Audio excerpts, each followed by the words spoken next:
What is up YouTube, it's Kingfisher745, and in this video, we are going to take a look at the Legionnaire set. That's right, the entire thing, every single piece. So no cube, no weather control device, just the set pieces. With most sets, this isn't even viable at all, not even close.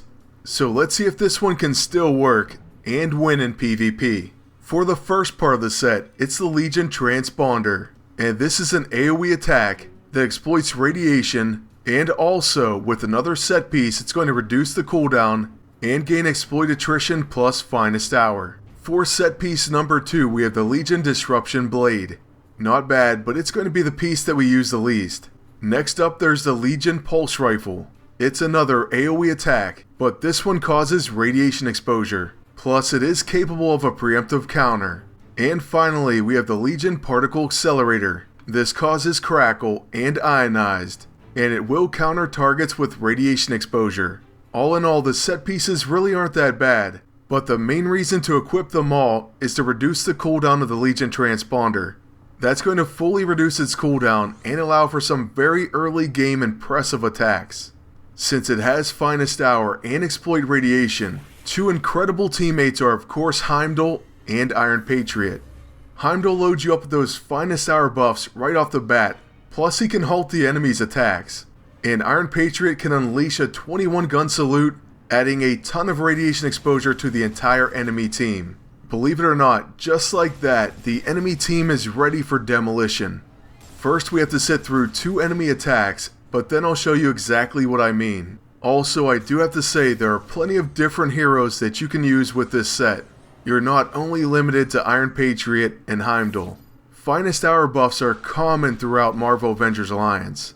And due to the ionizing AISO, you can turn just about anyone with an energy attack into at least a mini version of Iron Patriot. That's one thing that I really do enjoy about this setup. There's plenty of possibilities. But since that first fight was so short, let's try one more match with this setup, and then we'll make a slight change for the second half of this video. Now, as far as my opinions on the Legionnaire set, I do think it's quite powerful, especially the Legion Transponder. In many ways, it really did surprise me because I didn't expect this full set, you know, not having the cube or the weather control device or any of those other staples. Well, I didn't expect it to do as well as it did. And not only that, it made very quick work of a lot of different teams. That's something that I often miss. You know, where are the faster matches? Well, with this setup, it's going to be fast.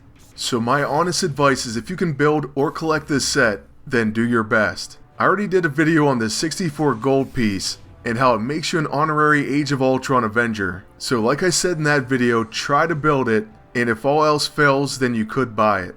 However, it's nearly always cheaper to buy the 3 gold components over paying the full 64 gold price.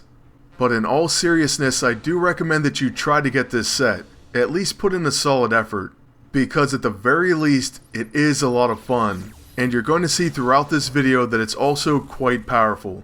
That is, as long as you have some good teammates.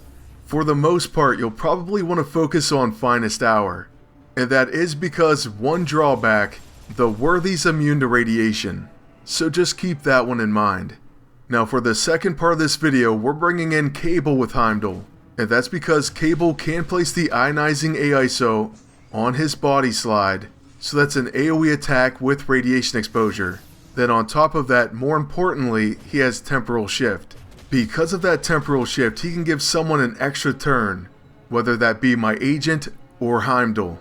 So for example, if Heimdall already went and buffed our team, then I can give my agent a turn right away. Or if my agent's up next and Heimdall is until last, then I can give him an immediate turn to buff our team so that my agent can unleash the Legion Transponder. It really does depend on the situation, and that's another reason why I like Cable, because he gives his team more options.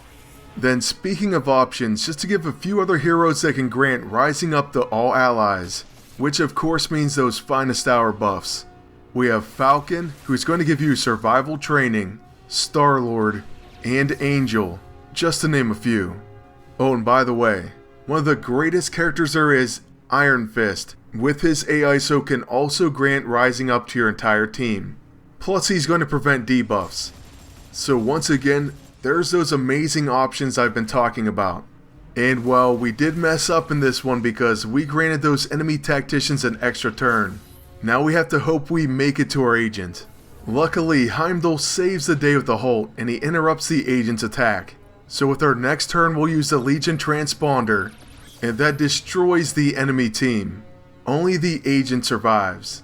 In fact, I can already tell you they're going to be a little bit annoying and not go down easily. So after they use the T-Ball glove, what I decided was with Heimdall we will try to play staggered on them. That would come in very handy, but we have to land with our level 6 attack, and we just weren't so lucky. Then I'll be honest with you again, we mess up even worse. I was pretty sure they had the watchful eye, and we didn't stagger them, yet I still use our level 6 attack.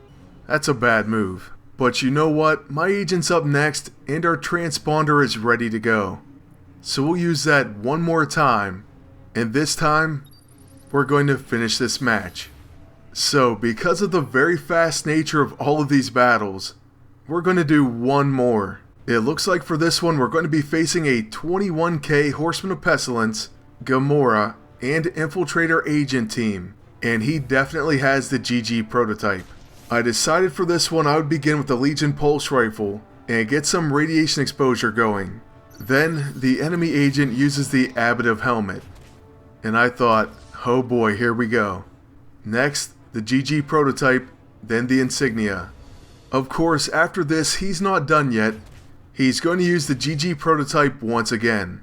My agent though luckily has been protecting, and he gets a big and fast proc.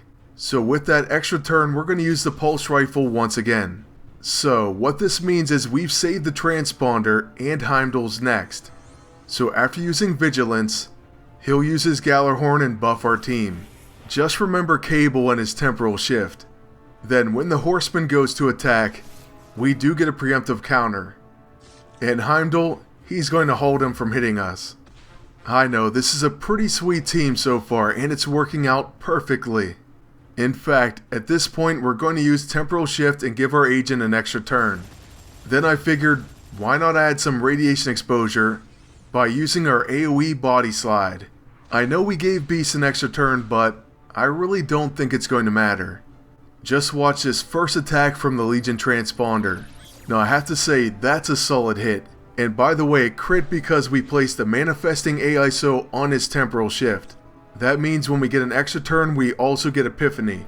Sadly, this second attack doesn't have a guaranteed crit, but boy did it pack a punch.